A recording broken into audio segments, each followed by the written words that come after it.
Welcome to Al Hadi Foundation School.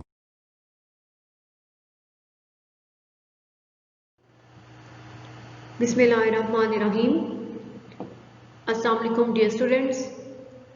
Students, today we are going to start our maths lecture from unit number 4. Algebraic expressions and algebraic formulas. Exercise 4.3. On book page number 90 and question number 5 लेके question number 4 है, यहाँ पे by mistake 5 लिखा हुआ है, वैसे ये question number 4 है एक्सरसाइज 4.3 का। तो क्वेश्चन नंबर 4 में देखें क्या है, सिंप्लीफाई। इसमें हमने उनको हमारे पास जो भी टर्म्स होंगी हमने इनको सिंप्लीफाई करना है। तो पार्ट नंबर 1 है bracket 3 plus surd 3 into 3 minus surd 3। तो अब सोल्यूशन देखें, 3 plus surd 3 into 3 minus surd 3। तो अब यहाँ पे ये दोनों सेम टर्म्स आपस में मल्टीप्लाई हो रही है, जस्ट इनके साइन चेंज है।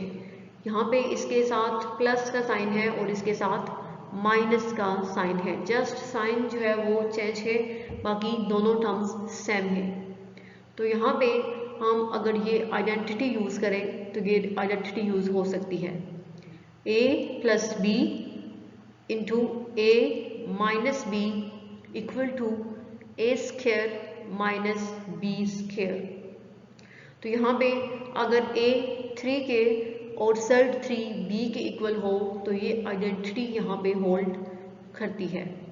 तो इस आइडेंटिटी को यूज करते हुए हमारे पास जो टर्म आएगी वो क्या होगी, 3 स्क्वायर माइनस सर्ड 3 स्क्वायर, जो कि ए स्क्वायर माइनस बी स्क्वायर होगा। तो ए चूँकि हमारे पास 3 है तो ए स्क्वायर मीन्स 3 का स्क्वायर हमारे पास होगा 9, माइनस बी सर्ड 3 के इक्वल है तो b square means surd 3 square. तो यहाँ पे सर्ड और स्क्वायर दोनों कैंसल आउट हो जाएंगे, तो पीछे हमारे पास जस्ट 3 बचेगा। तो 9 माइनस 3, 9 को जब हम 3 में से 9 में से जब हम 3 को माइनस करेंगे तो आंसर हमारे पास होगा 6। तो ये इस इन पार्ट 1 इन दोनों टर्म्स की सिंप्लीफिकेशन फॉर्म होगी। तो ये पार्ट 1 सॉल्व हो गया।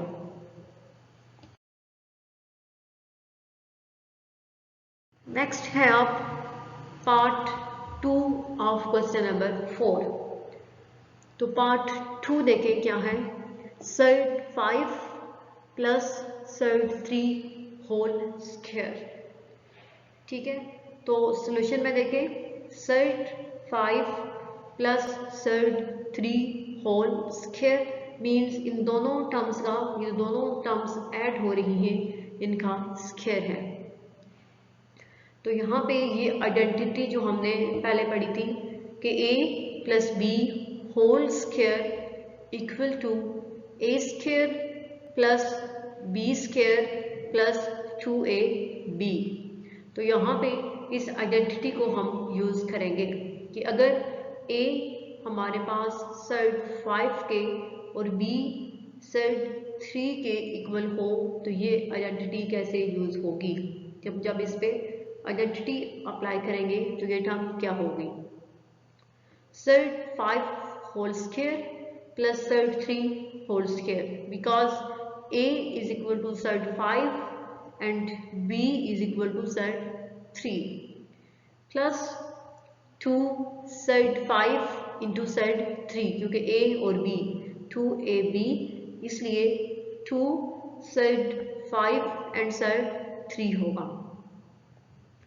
अब नेक्स्ट स्टेप में हमने साइड की वैल्यू सब्स्टिट्यूट कर दी कि साइड किसके इक्वल है, तो 5 into 1/2 whole power 2 plus 3 power 1/2 and whole power 2 plus 2।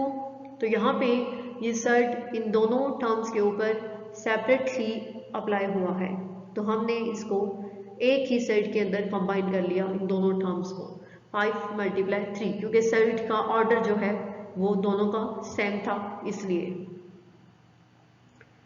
अब यहाँ पे देखें कि 2 और 1/2 कैंसिल आउट हो जाएंगे, जस्ट हमारे पास बचेगा 5 plus sign as it is. अब नेक्स्ट यहाँ पे भी 3 की पावर में 1/2 भी है और 2 भी है, तो 2 और 1/2 कैंसिल आउट होंगे, तो जस्ट हमारे पास 3 होगा प्लस 2 और 5 को 3 से जब मल्टीप्लाई करेंगे तो 5 3 = 15, साइड 15 के इक्वल आएगा। ओके, अब नेक्स्ट 8 + 3 सॉरी 5 + 3, 5 में जब हम 3 को ऐड करेंगे तो हमारे पास आंसर आएगा 8 प्लस 2 साइड 15, 5 3 = 15 होता है, इसलिए साइड 15 होगा। ठीक है, तो 8 + 2 साइड 15 है। तो नेक्स्ट स्टेप में हम जो है वो इन दोनों को मल्टीप्लाई भी कर सकते हैं, 8 + 2, तो ये 10 साइड 15 नहीं मल्टीप्लाई नहीं हो सकता, क्योंकि ये 15 जो है वो सब के साथ नहीं था, इसलिए ये जस्ट 2 के साथ था, तो इसका आंसर 8 + 2 साइड 15 ही होगा। तो ये आपका पार्ट नंबर 2 सॉल्व हो गया। इसमें हमने आइडेंटिटी यूज की है, a + b whole square is equal to a² + b² + 2ab।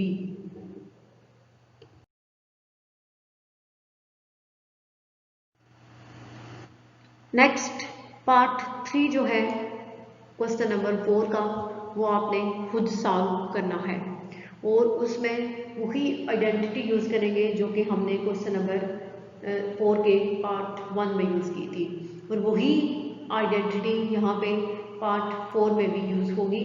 तो उसी आइडेंटिटी को यूज़ करते हुए पार्ट नंबर 3 आपने खुद सॉल्व करना है। तो पार्ट नंबर 4 देखें, साइड 2 + 1/साइड 3 इंटू साइड 2 - 1/साइड 3। तो इसको अब हमने सिंप्लीफाई करना है। तो सॉल्यूशन देखें कि सॉल्यूशन क्या है। साइड 2 + 1/साइड 3 इंटू साइड 2 - 1/साइड 3। तो यहाँ पे भी हमारे पास दोनों सेम टर्म्स मल्टीप्लाई हो रही हैं। ठीक है, जस्ट उनके अंदर जो साइंस है वो ऑपोजिट है, एक में प्लस साइन है, यानी एक में दो टर्म्स जो है वो ऐड हो रही है और दूसरे वाले में दोनों टर्म्स सब्ट्रैक्ट हो रही है। तो यहाँ पे जो आइडेंटिटी यूज होगी, a + b into a - b equal to a² - b²। तो यहाँ पे हमारे पास a जो है वो साइड 2 और b 1/साइड 3 के इक्वल होगा।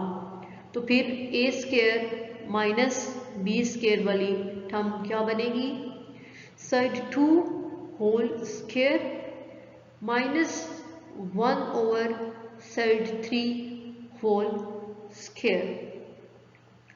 तो नेक्स्ट स्टेप में साइड और स्क्वायर दोनों आपस में कैंसल आउट हो जाएंगे।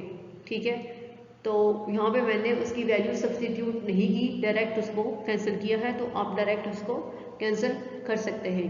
तो सर्ट और स्क्वायर कैंसिल हो जाएंगे, जस्ट हमारे पास बचेगा 2, minus sign as it is. Next, ये स्क्वायर इन दोनों टर्म्स के ऊपर है, नोमिनेटर के ऊपर भी और डिनोमिनेटर के ऊपर भी। तो जब हम नोमिनेटर मीन 1 का स्क्वायर लेंगे तो आंसर हमारे पास 1 ही आएगा, क्योंकि 1 का स्क्वायर 1 ही होता है। और नीचे वाली टर्म जो है हमारे पास है सर्ट 3। तो जब हम सर्ट 3 पे स्क्वायर अप्लाई करेंगे तो सर्ट और स्क्वायर दोनों कैंसल आउट हो जाएंगे, हमारे पास जस्ट बचेगा 3। तो ये क्या आ गया हमारे पास 2 माइनस 1/3। अब ये एक हमारे पास ऑर्डिनरी नंबर है जो कि 2 है, और दूसरा हमारे पास फ्रैक्शनल नंबर है 1/3। तो ये दोनों जो है वो सब्ट्रैक्ट हो रहे हैं। तो हम इनको सब्ट्रैक्ट कैसे करेंगे? By taking LCM. तो अब 2 के नीचे कोई भी डिजिट नहीं है, इट्स मीन क्या होगा? 1 होगा। तो 1 और 3 का जब हम एलसीएम फाइंड करेंगे तो वो 3 ही आएगा। फिर 2 को जब एलसीएम से मल्टीप्लाई करेंगे तो आंसर हमारे पास 6, क्योंकि एलसीएम 3 था तो 3 × 2 6 के इक्वल होता है। Minus sign as it is, और ये सेकंड टर्म जो है 1/3 है, तो इस सेकंड टर्म को जब हम एलसीएम से मल्टीप्लाई करेंगे मीन्स 1/3 को जब हम 3 से मल्टीप्लाई करेंगे तो 3 और 3 कैंसल आउट हो जाएंगे, जस्ट हमारे पास 1 आएगा। तो 6 माइनस 1/3 होगा। तो नेक्स्ट स्टेप में 6 में से हम 1 को जब माइनस करेंगे तो आंसर होगा 5। तो 5/3, ये आपके पास जो दो टर्म्स मल्टीप्लाई हो रही थी उनके जो है वो सिंपलेस्ट फॉर्म है।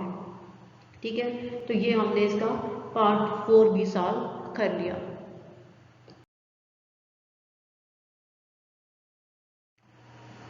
नेक्स्ट है part number 4 of question number 4। तो पार्ट 4 देखें, पार्ट 4 क्या है?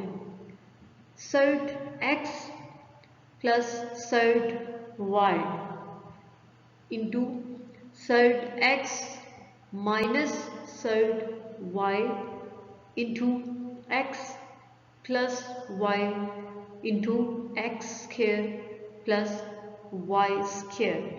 तो इसमें हमारे पास 4 डिफरेंट एक्सप्रेशन जो है वो मल्टीप्लाई हो रहे हैं। तो देखिए सोल्यूशन क्या होगा। Surd x plus surd y into surd x minus surd y। तो ये जो फर्स्ट 2 एक्सप्रेशंस आपस में मल्टीप्लाई हो रहे हैं, इनकी दोनों की टर्म्स सेम है, जस्ट जो है इनके मिड वाला साइन चेंज है, एक में प्लस का साइन है और दूसरे वाले में माइनस का साइन है। तो यहाँ पे हम ये आइडेंटिटी यूज कर सकते हैं। जो आइडेंटिटी क्या थी? a plus b into a minus b equal to a square minus b square. तो यहाँ पे a हमारे पास साइड x और b साइड y के इक्वल होगी। तो a square minus b square वाली टर्म फिर क्या आएगी? Surd x whole square minus surd y whole square. और ये दोनों expressions as it is x plus y into x square plus y square. अब ये सर्ट और स्क्वायर ये दोनों कैंसिल आउट हो जाएंगे, क्योंकि सर्ट की वैल्यू होती है 1/2। तो 1/2 और 2 जब मल्टीप्लाई होते हैं तो आंसर 1 आता है। तो सर्ट और स्क्वायर कैंसिल आउट हो जाएंगे, जस्ट हमारे पास आएगा x minus sign as it is. अब नेक्स्ट इस टर्म में भी सर्ट और स्क्वायर कैंसल आउट हो जाएंगे, तो जस्ट हमारे पास अब बचेगा y। तो x minus y into x plus y into x square plus y square. अब ये जो एक्सप्रेशन है इनमें भी इसमें भी ये फर्स्ट टू हैं टर्म्स ये आपस में सेम हैं, इनके भी जस्ट साइन चेंज है। देखें x minus y into x plus y, तो जस्ट इनके मिड वाले साइन चेंज है।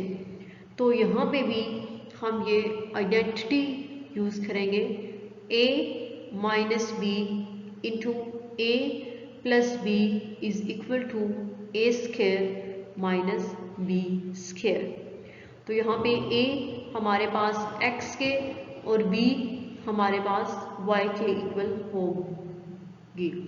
तो फिर a square minus b square वाली टर्म क्या होगी, x स्क्वायर, क्योंकि x हमारे पास a के इक्वल है तो x square minus y square और b हमारे पास y के इक्वल है। तो ये दोनों टर्म्स जो है वो भी साथ होगी। तो क्या बना हमारे पास x square minus y square into x square plus y square. तो अब ये जो हमारे पास दो एक्सप्रेशंस बचे हैं ये भी दोनों आपस में मल्टीप्लाई हो रहे हैं, इनमें भी दोनों की जो दो टर्म्स हैं वो दोनों सेम है, जस्ट साइन चेंज है। इस फर्स्ट में माइनस साइन है और सेकंड वाले में प्लस का साइन है। तो यहाँ पे भी यही आइडेंटिटी दोबारा हम अप्लाई करेंगे, a minus b into a plus b equal to a square minus b square. अब a यहाँ पे एक्स स्क्वायर के इक्वल है और b वाई स्क्वायर के इक्वल है, तो a square minus b square वाली टर्म क्या होगी, x square whole square minus y square whole square. तो एक्स स्क्वायर होल स्क्वायर किसके इक्वल होगा, जब पावर्स मल्टीप्लाई होंगी, क्योंकि ये एक्सपोनेंशियल क्लास था कि अगर किसी भी वेरिएबल या किसी भी नंबर के ऊपर एक पावर है तो अगर उसके ऊपर होल पावर होगी तो वो दोनों पावर्स आपस में मल्टीप्लाई होंगी। तो यहाँ पे ये 2 और 2 मल्टीप्लाई होंगे तो आंसर आएगा 4। तो x raise to power 4 minus y raise to power 4, तो ये x raise to power 4 minus y raise to power 4 जो है वो सिंप्लीफाइड टर्म होगी इन सारे जो एक्सप्रेशंस मल्टीप्लाई हो रहे थे इनकी। तो ये हमने पार्ट 4 जो था क्वेश्चन नंबर 4 का वो भी पार्ट 5 है, ये पार्ट 4 बाय मिस्टेक लिखा हुआ है, ये पार्ट 5 है, तो हमने इसको भी सॉल्व आउट कर लिया। तो आज वाले लेक्चर में हमने एक्सरसाइज 4.3 का क्वेश्चन नंबर 4 सॉल्व किया। इसको आपने सारे क्वेश्चन जो हमने किए हैं 4.3 के, इनको आपने अपनी नोटबुक पे सॉल्व करना है और इनकी प्रैक्टिस भी करनी है। तो आज वाले लेक्चर में हमारी एक्सरसाइज 4.3 जो है वो कंप्लीट होगी। नेक्स्ट लेक्चर में इंशाल्लाह हम एक्सरसाइज 4.4 स्टार्ट करेंगे। अल्लाह हाफिज़।